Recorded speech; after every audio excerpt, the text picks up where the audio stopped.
Pada zaman kerajaan Blambangan, hiduplah seorang satria gagah bernama Raden Sidapaksa. Ia adalah prajurit yang setia, disegani, dan sangat dipercaya oleh sang raja. Di balik keberaniannya, ada satu hal yang paling ia banggakan, yaitu istrinya, Sri Tanjung, wanita cantik, lembut, dan setia.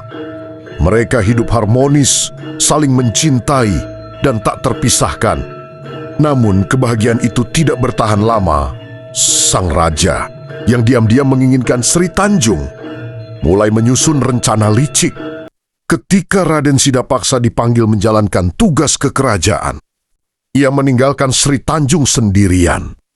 Kesempatan itu digunakan sang raja untuk mencoba memikat wanita itu. Namun Sri Tanjung menolaknya dengan tegas. Menjaga kehormatannya sebagai istri seorang satria, sang raja pun marah. Ia membalikan cerita, memfitnah Sri Tanjung telah mencoba menggoda dirinya. Dan saat Raden Sidapaksa pulang, ia menerima kabar yang menghancurkan hatinya. Sidapaksa, itu tidak mungkin. Sri Tanjung tidak akan melakukan itu. Namun kata-kata raja adalah hukum, dan hati manusia bisa digoncang oleh emosi, cemburu, dan prasangka.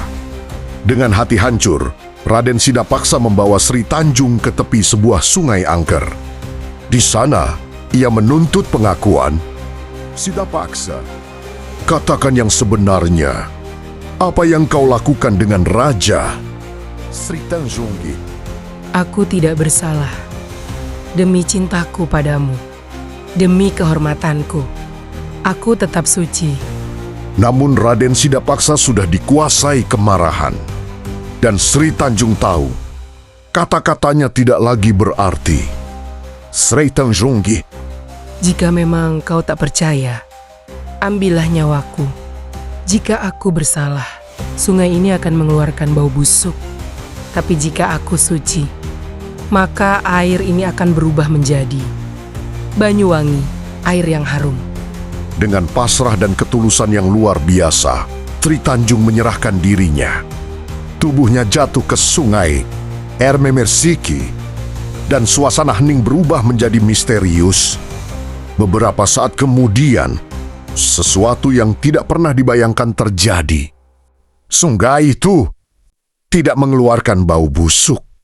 Justru sebaliknya, aroma wangi yang lembut menyebar ke seluruh penjuru. Raden Sidapaksa terpaku. Di hadapan air yang wangi itu, ia menyadari kesalahannya. Ia merobek baju perangnya, berteriak menyesali perbuatannya. Sidapaksa, Sri Tanjung, ampuni aku.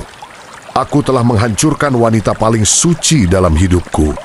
Sejak hari itu, sungai itu disebut Banyuwangi, air wangi. Dan wilayah di sekitarnya akhirnya dikenal dengan nama Banyuwangi. Kisah ini menjadi pengingat bagi kita semua bahwa cinta sejati tidak selalu ditunjukkan dengan kata-kata.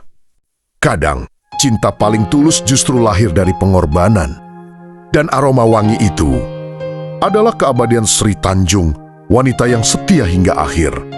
Sebuah kisah yang hidup bukan hanya dalam sejarah, tetapi juga dalam hati masyarakat hingga hari ini.